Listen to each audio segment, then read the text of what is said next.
Sign it, my father said, sliding the loan papers across the dining table like a verdict already decided. My name is Elena Cross. I'm 32. When did love turn into leverage and family start keeping score? The ceiling fan hummed above us, uneven, tired. My sister wouldn't look up. Her mascara had smudged into soft shadows, the kind people mistake for remorse. Dad's finger tapped the paper twice, sharp, impatient. The word guarantor sat there in bold, waiting. So was the envelope I'd brought with me, still sealed, heavy in my bag like a secret that knew how to breathe. Family pays family, he said, calmer now, as if volume could bruise me less than certainty. He listed what I'd lose if I refused. My share of the house, the small trust Mom left me, my place at this table. My sister finally spoke, barely a whisper. I wouldn't ask if I had a choice. Her knee bounced under the table, knocking mine once. Not an apology. Yes. I touched the envelope through the fabric. The paper inside felt warm, almost alive. The chair across from me creaked like it was leaning in to listen. I realized then, this wasn't about money. It was about who they thought would break first. The room stayed quiet after that realization, the kind of quiet that presses against your ears. Dad pushed the pen closer. It rolled, stopped just short of my hand. I noticed a crack in the table I'd never seen before, running straight toward me like a fault line. My sister inhaled sharply, rehearsing tears. Somewhere outside, a car door slammed, then laughter. Someone else's ordinary night. I need time, I said. Dad scoffed. You've had enough. I stood anyway. The chair scraped back, protesting as if disappointed I wasn't sitting down to accept my role. I slung my bag over my shoulder. The envelope shifted inside, edges brushing my ribs like a pulse. Dad's voice followed me down the hall, listing consequences the way priests list sins. In my childhood bedroom, I closed the door and leaned against it. My reflection stared back from the mirror, older, steadier than I felt. I touched the glass. It was cool. Honest. The mirror didn't flinch. I opened my bag and finally took out the envelope. Inside wasn't cash or a plea.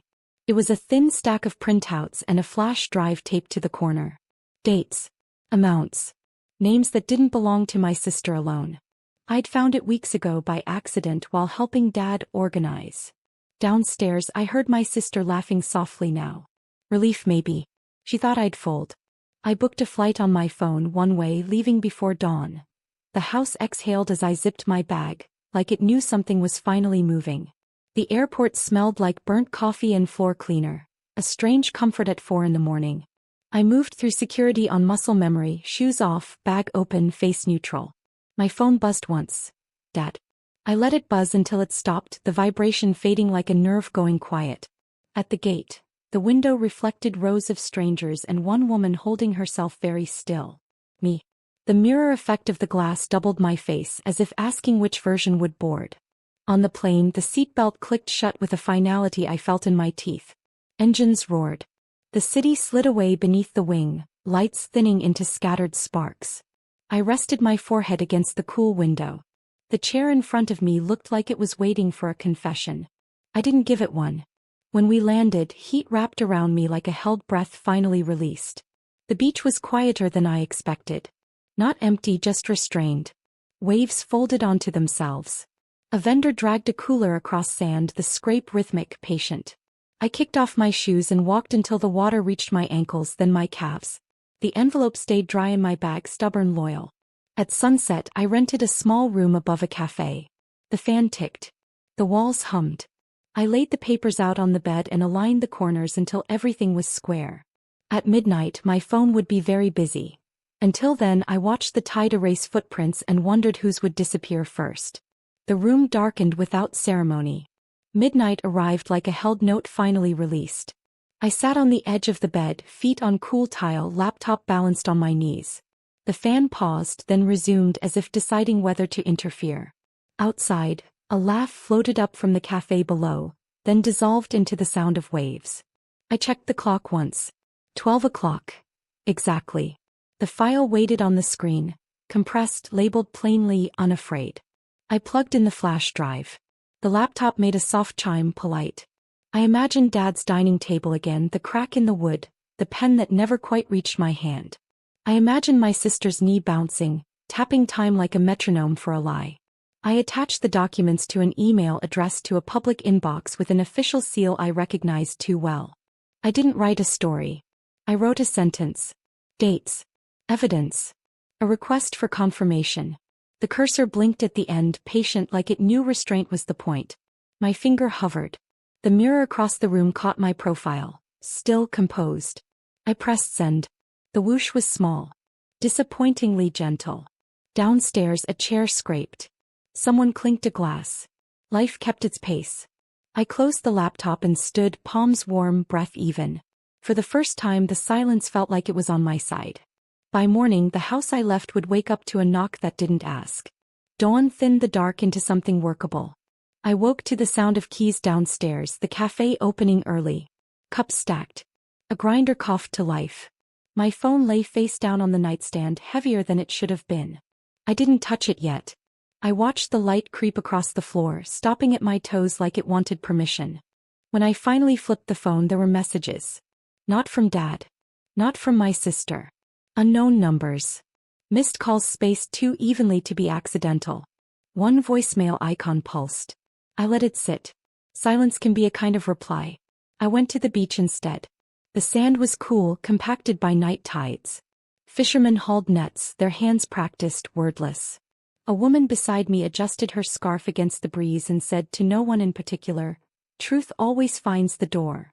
It felt like a line meant for someone else, but it stayed with me. Back in the room, the voicemail transcribed itself without sound. Please confirm receipt. Visual. The mirror caught my eyes, clear, unflinching. I forwarded the confirmation to myself and archived it. A small, ceremonial act. At noon my sister finally texted, "Dad says call him now." Another message followed, fast, panicked. "What did you do?" I set the phone down, straightened the papers into a neat stack, and felt the calm settle where fear used to live. Something had shifted, they could feel it even from miles away. The first call came while I was paying for coffee. Dad's name filled the screen, flashing like it still had authority. I stepped aside, let two people pass, then answered without greeting. "Where are you?" he demanded. Not "are you okay?" Not "what's happening?" Location first. Control second. "I'm safe," I said. It was the truest thing I'd said to him in years. He lowered his voice the way he did when neighbors were close. "There are officers here. They're asking questions about accounts I've never seen." Pause. Paper shuffling. "Your sister is confused." In the background I heard her crying, sharp, performative, stopping on cue. A dialogue decoy I knew too well. Dad cleared his throat. "If this is about the loan we can fix it." Fix. The word tasted like dust. "I didn't send opinions," I said. "I sent records." Silence stretched. The cafe's espresso machine hissed like a held breath. Dad tried again, softer now. "Family handles things privately." I looked at my reflection in the glass case. Croissants stacked like quiet witnesses. "Family doesn't make ultimatums," I replied and ended the call. My phone vibrated immediately after. A text from my sister. "Please. I'm scared." I watched the three dots appear, disappear, appear again. For once I let them vanish unanswered. By late afternoon the beach had gone strangely still.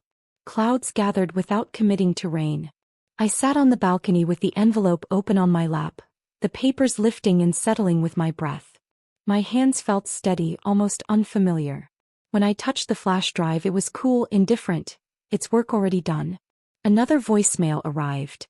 This one wasn't my father. A woman's voice, professional, careful. She referenced statutes. Timelines. The word cooperation landed softly, like it didn't need to be loud to matter. She asked when I'd be available to provide a statement. I walked inside and stood before the mirror. For a moment I expected to see the version of me who used to shrink, who negotiated peace by paying for it. Instead there was just a woman holding her ground. The chair by the desk looked like it was waiting again. I sat. I typed my availability. Attached nothing. Sent it. Outside, a family argued in low voices, then laughed too quickly as if sound itself could patch a crack. My phone buzzed once more. Dad again. I turned it face down and slid it beneath the envelope, pinning it there like a pressed leaf. Whatever came next would happen without my signature. And that felt like the point. Morning arrived without applause. I answered the call at the desk, sunlight pooling around my hands. The woman on the line confirmed receipt, outlined next steps, thanked me for clarity. No drama. Just process. When it ended, the room felt larger, like something unnecessary had been removed. I walked the shoreline once more. The tide had rearranged the sand overnight, smoothing yesterday's edges. I thought of the dining table's crack, how it must look now under fluorescent lights, officers tracing lines with their eyes. I thought of my sister's bouncing knee finally stilled, of my father's pen resting unused. A message came through, short, resigned. They say I should get my own lawyer. I didn't reply. Dignity doesn't need witnesses. Before checkout, I folded the papers back into the envelope and left it in the room's drawer. Not hidden. Not displayed. The mirror caught me as I closed it. Lighter, not because I'd won, but because I'd stopped carrying what wasn't mine. At the airport, I booked a return with no urgency. The chair at the gate looked less expectant now. Just furniture. When the plane lifted, the beach became a pale ribbon, then nothing at all. I breathed out, slow and even. For the first time, family felt like a choice I could make.